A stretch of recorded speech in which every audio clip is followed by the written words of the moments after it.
It's a broad pattern of manipulation, from Comey's leaking to the media, in order, for example, to get a special counsel to launch the Trump-Russia probe, to Comey leaking about the Clinton email server probe, as we were just talking about, to protect his legacy, and unilaterally closing that probe out. It's also about pressuring U.S. intelligence chief James Clapper to not disclose to the world the unreliability of the debunked Steele dossier that was paid for by Democrats, and much more. Republicans Meadows and Jim Jordan say in the FISA court, you got to look into what else the FBI under Comey was doing at your court. Now, think about it. James Comey took it upon himself to set the narrative for the nation for the past 2, maybe even 3 years. The question is, have we been living in Comey's world? Joining me now is former FBI Special Agent John Iannarelli. What's your reaction? Have we? Well, I'll tell you, I can't imagine an FBI director would do something like this, but it's clearly happened.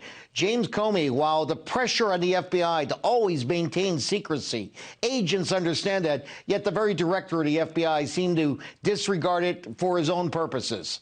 Okay, here's the thing. This is also about privacy. It's about the use of intelligence, government surveillance on a political opposition campaign. It's also about the Hillary Clinton emails, the classified information. There was dozens of classified emails on her server, could have exposed to countries like Pakistan what the U.S. was doing. Do we want our federal cops doing what James Comey was doing? Was Trump right to fire James Comey? Again, this is about potentially trampling of civil rights. Well, first of all, the president has the right to fire anyone he wants to fire. The director of the FBI serves at the will of the president.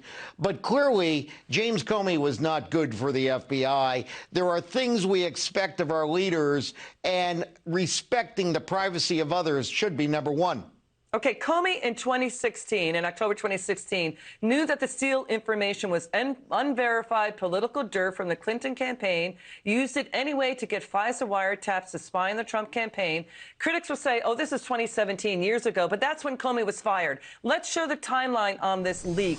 Comey leaked to justify his actions. He went over the head of then Attorney General Loretta Lynch because he feared the public would think Lynch was biased. So then he unilaterally shut down the Hillary Clinton email probe to protect his legacy and to not taint the FBI. Your take on that?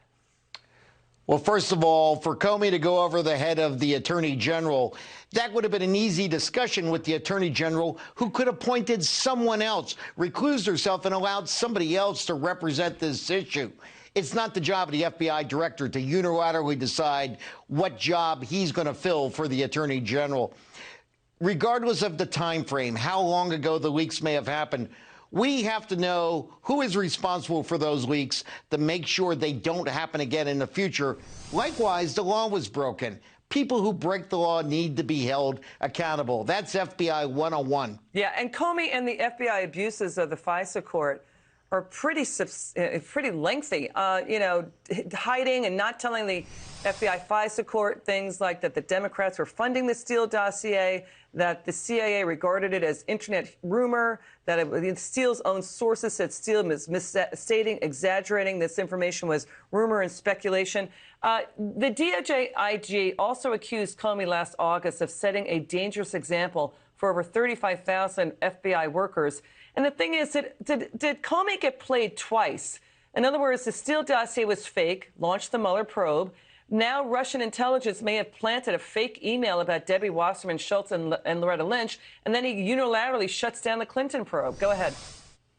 Well, while Comey may have set a bad example for FBI agents, I like to think that the agents of the FBI are a lot smarter and they know better.